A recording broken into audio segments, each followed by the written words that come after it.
네, 반갑습니다. 리얼미국 주식입니다. 오늘 리얼미국 주식은 미국 증시 갈등 폭발, 트럼프 최측근 수상한 움직임이 나오고 있습니다. 최근에 갈등이 엄청 크게 터지고 있는 상황입니다. 근데 그 안에서 또 트럼프 최측근은 뒤에서 뭔가 수상하게 움직이고 있어요. 뭐가 움직이고 있는가? 오늘 하나하나 정리해 드리니까 꼭 집중하시고, 여러분들이 댓글 하나하나 달아줄 때마다 시장 그리고 저희가 하는 분석, 이 모든 것들에 힘이 실린다고 생각해 주시면 감사하겠습니다. 그래서 댓글 꼭 하나씩 달아주시고 제가 하나하나 읽고 있으니까 부탁드리겠습니다. 그리고 이제 여러분들한테 최근에 좀 미국 증시에서 나오는 실시간 뉴스나 정보, 원문 뉴스가 너무 중요하다라고 제가 얘기를 하고 있잖아요. 그래서 저희가 이 무료 텔레그램에서 직접 저희가 보이는 원문 뉴스나 실시간 미국 시장 뉴스를 같이 공유를 해드리고 있습니다. 중요한 정보들을 빠르게 좀 공유해드리고 알려드리려고 저희가 보는 거 나누고 있거든요. 저희가 이렇게 하나하나 다 텔레그램에서 무료로 공유해드리니까 혹시나 나는 어디서 미국 뉴스를 빠르게 볼 데가 없다, 저는 보고 싶다 하시면은 저희가 공유해드리는 거 같이 들어와서 확인하시면 좋을 것 같습니다. 네, 무료니까요. 현재 3,100명 정도 들어와 있습니다.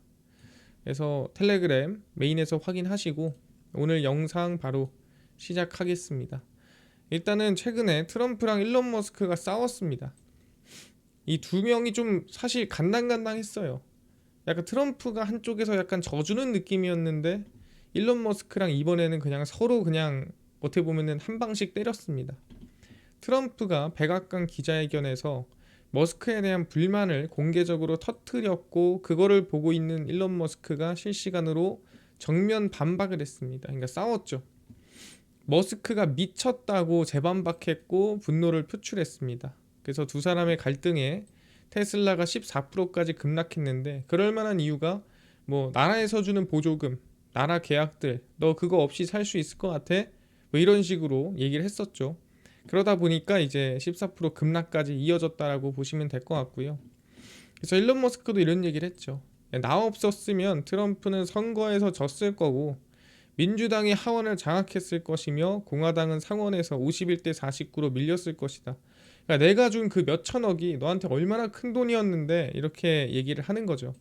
그래서 서로 막 싸우다가 결국에는 마지막에 빌 에크먼이 나는 트럼프와 머스크를 모두 지지한다.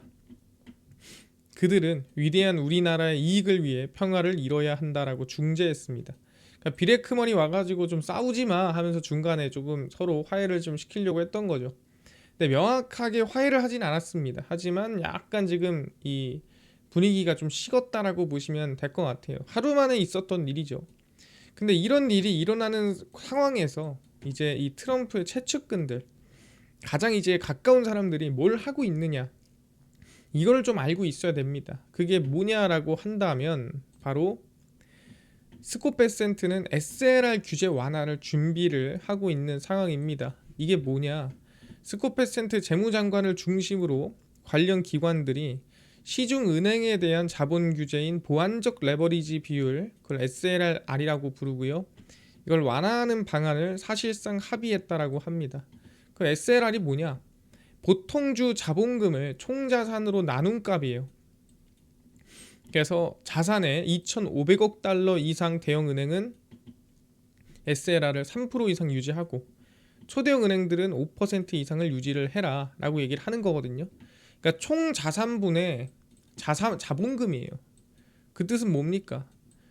너네가 가지고 있는 자산이 늘어나면 그만큼 자본도 늘려라, 자기 자본을 늘려놔라, 자본금을 늘려놔라 하는 겁니다. 그러니까 너네들이 어디 투자하고 뭐 대출해주고 뭐 하고 싶으면 너네들은 이 자기 자본 늘려놓고 해라 하는 겁니다. 안전하게. 왜 혹시 어떻게 될지 모르잖아. 그래서 그 자산 대비 3%, 초대형 은행들은 5%를 자기 자본에 넣어놓으세요라고 하는 거죠. 그래서 이 규제를 만약에 완화하게 된다, SLR 규제를 완화가 되면은 자기 자본 비율을 계산할 때 미 국채와 연준 지급준비금을 자산에서 뺄 수 있게 됩니다. 그러니까 이 총 자산이라는 거는 뭐 대출해주고 그런 거 다 포함인데, 여기서 만약에 지급준비금에 넣어놓고 그 다음에 SLR에서 아까 얘기한 대로 이제 이 국채까지 넣을 수 있게 해준다면 사실 이 총 자산의 부담은 뭐 대출해주고 뭐 어디 투자하고 이런 거였는데 원래 채권 투자도 포함이었단 말이에요. 국채도. 근데 국채는 빼준다는 거죠. 자산으로 안 쳐줄게 우리가 이거는. 그러니까 채권은 투자하게끔 해줄게 하면은 당연히 뭐예요? 당연히 미국채에다 꽂겠죠 사람들이. 그러다 보니까 SLR 규제를 완화해주고 이 은행들이 이 미국채 매수세가 몰릴 수 있게끔 만들어주겠다. 이게 SLR 규제 완화입니다. 그래서 일정한 자기 자본을 보유해 자산에 예기치 못한 사고가 발생할 때 대비하라는 취지의 3% 5%를 유지를 하는 건데 그 자산 안에 채권은 빼주겠다는 거죠. 그러니까 채권은 많이 사도 괜찮아 라고 얘기를 하는 겁니다. 그게 SLR 규제 완화거든요. 그럼 중요한 게 이렇게 되면은 어떻게 되냐? 현재 SLR 규제를 받는 초대형 은행, 그러니까 5%의 규제를 받는 은행들이 JP모건 체이스, 뱅크 오브 아메리카, 시티그룹, 웰스파고, 골드만삭스, 모건 스탠리 등 그러니까 우리가 알고 있는 웬만한 초대형 은행들, 웬만한 초대형 정말 이 투자사들이 다 이번에 5% 규제를 받는 분들입니다. 그럼 그분들의 비율이 만약에 3%로 줄어들고 그 다음에 채권은 자산에 포함 안 시킬게 라고 한다면 이 메가뱅크들이 대차대조표상 총 2조 달러에 달하는 여유 자금을 확보할 수 있을 것 같다. 2조 달러면 얼마냐? 일본이 지금 갖고 있는 미국채가 1조 3천억쯤 됩니다. 그럼 뭔 소리예요? 일본보다도 많은 일본이 지금 열심히 갖고 있는 미국채를 더 살 수도 있는 돈이 급하게 생기는 거예요. 그럼 중요한 게 뭐예요? 이 SLR 규제 완화만으로 지금의 이제 불안정한 채권 금리를 안정화시킬 수 있는 여건이 마련이 된다라는 거죠. 그래서 국채 매입의 큰 손인 메가뱅크를 올가매는 자본 확충 규제. 왜 이거를 살라 그러니까 자본 더 가져오래. 안 사. 자본 나 못 넣겠어. 힘들어. 그러니까 안 살래. 그러니까 어떻게 돼요? 알았어. 그럼 너네 국채 사면 자산에서 빼줄게. 그러니까 이거는 너네 자기 자본 안 넣어도 되는 걸로 쳐줄게. 그래? 그럼 사겠죠. 이자 주는데. 그래서 국채 매입 여력을 키우겠다는 의지죠. 반만 들어와도 1조 달러인데 절대 적은 양이 아닙니다. 그래서 미 국제 시장의 유동성이 확대되는 효과가 발생하겠죠. 국채가 발행이 많이 되고 국채가 잘 팔린다는 소리는 그만큼 돈이 많이 풀린다는 소리고 스텔스 양적 완화 조치가 가능하다라는 거죠. 그러니까 직접 내가 채권 발행을 늘리지 않더라도 알아서 채권으로 돈이 들어오고 알아서 돈이 풀리는 뒤에서 조용히 돈이 풀리면서 채권이 안정화 나오는 흐름이 만들어질 것 같다라고 하는 겁니다. 그러니까 지금 많은 분들이 자꾸 재정적자 거기에 채권 발행 더하고 채권 발행 더하면 채권 가격 떨어지고 채권 금리 오르고 이거 답 있어. 이거 모기지 금리까지 올려가지고 리스크 터트리는 거 아니야? 걱정 많이 했죠. 근데 이걸로써 우리는 방어 가능하다라는 걸 뒤에서 몰래 하고 있는 건데 아니 가능하겠냐? 예, 가능합니다. 어떻게 가능하냐? 이번에 연준 감독 담당 부의장의 미셸 보우먼입니다. 예, 미셸 보우먼을 이번에 추천을 했고 그 추천한 사람이 이번에 인준 통과를 했습니다. 그러니까 최종 관문 통과를 시켰어요. 이 연준의 감독 담당 부의장이 뭐냐? 연준 하면 의장 있죠. 그다음 진짜 부의장 있죠.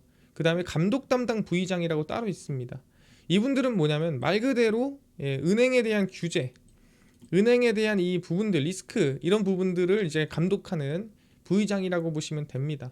그래서 아까 얘기한 이 SLR에 직접적인 연관이 있는 직책이 연준 감독 담당 부의장이라고 보시면 될 것 같은데 여기를 원래 대통령이 추천할 수 있어요. 이 사람이 했으면 좋겠다.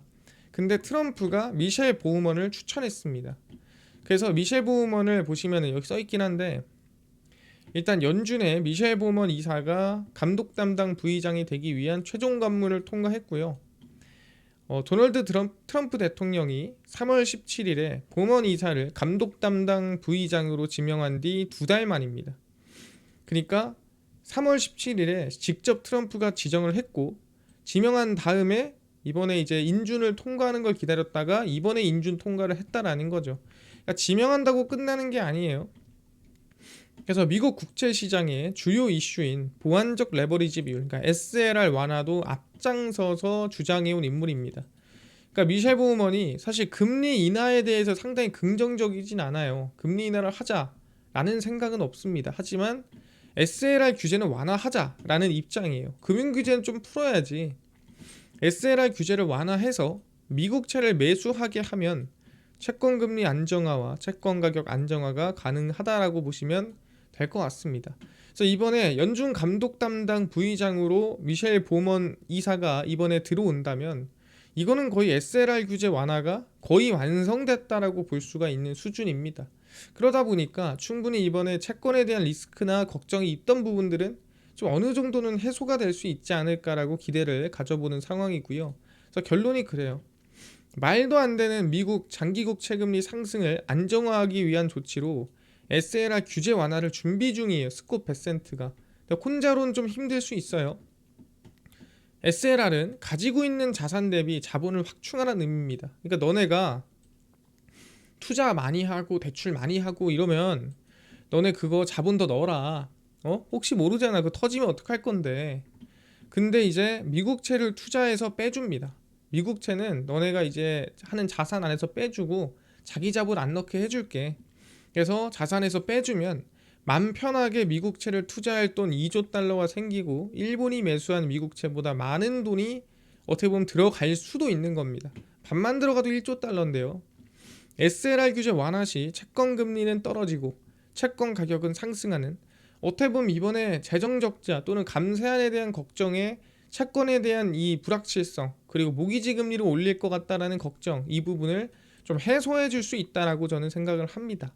그래서 미셸 보먼 이사까지 이번 감독 담당 이 부의장으로 올라가면은 SLR 규제 완화는 긍정적으로 진행될 것 같고요. 이거는 아까 얘기한 대로 채권 안정화에 기여를 할 거고 증시에 그래도 나쁘지 않은 긍정적인 영향을 줄 거라고 저는 생각을 합니다. 그럼 이게 뭘 조금 더 방어를 해줄 수 있겠냐? 저희가 지금 계속 보고 있는 게 TJ 잔고죠.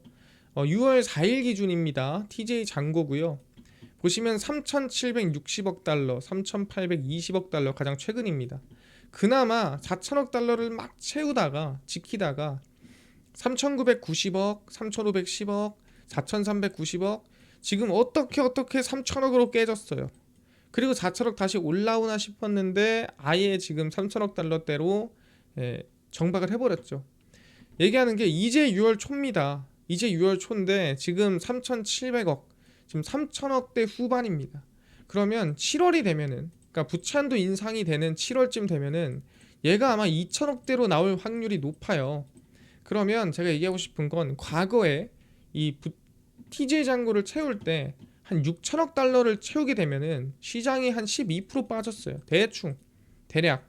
그러니까 최악은 더 빠졌겠지만 일단 대충 빠진 거 평균 치면 12%쯤 빠졌습니다. 근데 3분기 목표가 얼마냐면 8,500억 달러예요.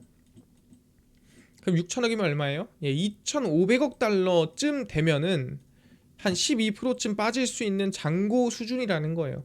근데 지금이 얼마? 6월 4일인데 3,760억입니다. 그러니까 여기서 2,500억 달러까지 떨어지면, 하락하면 아마 증시 하방의 압력을 잔고를 7월에 채울 때 영향을 줄 수 있다라는 거죠. 그래서 저희가 7월 초에 이 잔고가 얼마인지 체크를 해야 된다 얘기를 하는 거고, 저희가 지금 매일매일 보고 있는 이유다라고 생각하면 될 것 같습니다. 확인됐고요. 영래포입니다. 아시겠지만 영래포 같은 경우에는 만약에 이번에 채권이 이 SLR 규제 완화가 돼서 굳이 자산으로 들어가지 않는다라고 한다면, 아시겠지만 이 영래포는 바닥 칠 확률이 높아요. 뭐하러 돈 넣어놓습니까? 어차피 미국채 사놓으면 SLR 규제는 빼주겠다는데, 그럼 얘는 더 바닥 칠 가능성이 있다라는 거. 그러니까 여기서 돈이 훨씬 정말 바닥까지 빠진 돈까지 싹 긁어 모아서 미국채로 넘어갈 수 있다라는 거 알아두시면 좋을 것 같습니다. 그 다음에 이제 일본 이 국채인데, 일본에서 이제 국채 수량을 줄이겠다라고 얘기를 했죠. 사는 양을 줄이고 만류를 시켜버리겠다라고 하면서 채권 가격 오르고 채권 금리가 좀 안정화 나오고 있는데, 미국은 또 그에 반해서 좀 내려오다가 다시 반등하고 있어요. 왜 그러냐면 최근에 고용이 좋게 나오면서 좀 급격하게 증시가 반등하고 채권 금리가 다시 좀 이 상승하고 있는 상태입니다. 근데 아까 SLR 규제 완화가 나오게 되면은 아마 안정화가 계속 이어질 확률이 높다라고 저는 생각을 하고요. 지금 달러가 떨어져 있잖아요. 근데 이 저달러 기조는 노린 거예요. 근데 문제는 뭡니까? 저달러 기조만 노린 게 아니라 지금 채권 금리까지 오르면서 채권 가격도 떨어지고 있습니다. 이건 노린 게 아니거든요. 그러다 보니까 둘 중 하나는 해야 된다 그랬죠. 달러가 올라가든 금리가 떨어지든. 근데 미국에서 지금 결정한 건 이 달러는 저달러로 유지를 하고 채권 금리가 떨어지는 방향으로 방향을 정했다 생각하면 될 것 같고요. 그래서 미국의 신뢰도 회복, 그게 아마 SLR 규제 완화로 나올 확률이 높다라는 거 알아두시면 될 것 같습니다. 그래서 결론입니다. TJ 잔고는 3천억 달러대로 진입을 했는데 생각보다 빠르게 하락하고 있기 때문에 7월 초에는 아마 2천억 달러대 들어갈 걸로 전망이 되고요. 감세 법안에 채권 발행에 대한 리스크가 커지는 상황에서, 그러니까 왜냐하면 감세 법안이 나오면 돈이 부족하잖아요. 그럼 결국엔 채권 발행을 더 해야 돼요. 그럼 채권 가격 떨어지고 채권 금리 올라가고 모기지 금리에 영향 주고 모기지 금리 올라가서 사람들 돈 못 내고 파산하고 뭐 이러면 어떡하지? 라는 걱정이 좀 있죠. 근데 SLR 규제 완화가 진행되면 채권 가격 안정화는 가능할 거다. 채권 금리는 떨어지고 채권 가격은 올라갈 거라 전망을 하고요. 그래서 SLR 규제 완화는 증시에 긍정적인 영향을 줄 겁니다. 근데 그렇다고 해서 완전히 TJ 잔고에 따른 하락 또는 눌림목을 완전히 피할 수는 없을 거예요. 그러니까 완충 작용을 어느 정도 시켜주겠죠. 그래서 6천억 달러 기준으로 마이너스 12%거든요. 그럼 이거를 얼마나 줄여주냐, 이 영향일 것 같습니다. 조금이라도 줄여주면 좋은 거죠. 그래서 저는 여전히 지금도 부채한도 협상, 채권금리 하락, 관세 협의 이 부분들 리스크로 남아있기 때문에 아직은 저는 관망이 맞고요. 저는 보유자 지금 분할 매도 하시고 신규 진입은 하지 마라 대기입니다. 지금 살 때 아니라고 제가 얘기할게요. 지금 계속 횡보 중이거든요. 증시 올라봐야 2, 3% 수준이고 미국장 횡보 중입니다. 지금 올라간다고 얘기하는 사람이 있을 수가 없어요. 지금 횡보가 맞고 지금 저는 살 때 아니라고 봅니다. 7월 고점 가능성 역시나 65% 열어놓고 가겠습니다. 그래서 결론입니다. 잠시 관망하고요. 신규는 진입 대기입니다. 그래서 미국 증시 고점은 7월 보면서 같이 따라오시면 좋을 것 같고요. 제가 이렇게 실시간으로 지금 잔고에 따른 또는 이슈에 따른 시장 방향성이 어떻게 될지 매번 정리를 해드리거든요. 저도 계속 추적하면서 시장 방향성 보고 있는 거고, 저도 최대한 확률 높게 하고 싶어가지고 디테일하게 체크합니다. 그래서 수요일, 금요일, 일요일 저녁 10시마다 저희가 올려드리고 있거든요. 그러니까 수요일, 금요일, 일요일 저녁 10시 마켓 타이밍 꼭 봐주시면 좋을 것 같다 말씀드리고, 저희 무료 텔레그램에서 미국에서 올라오는 주요 뉴스들, 실시간 뉴스들 전부 다 저희가 무료로 다 정리해서 올려드리고 있습니다. 저희가 최대한 여러분들이 이득을 볼 수 있게 제가 보는 것들 공유해드리거든요. 한 3,100명 정도 보고 있으니까 모두 무료로 텔레그램 들어오시고요. 저희 유튜브 댓글 여러분들의 정말 그 하나하나 보면서 그 힘으로 영상 찍습니다. 많이 달아주시고 유튜브 구독 부탁드리면서 오늘 영상 여기서 마치고 다음번에 더 좋은 영상으로 찾아뵙도록 하겠습니다. 감사합니다.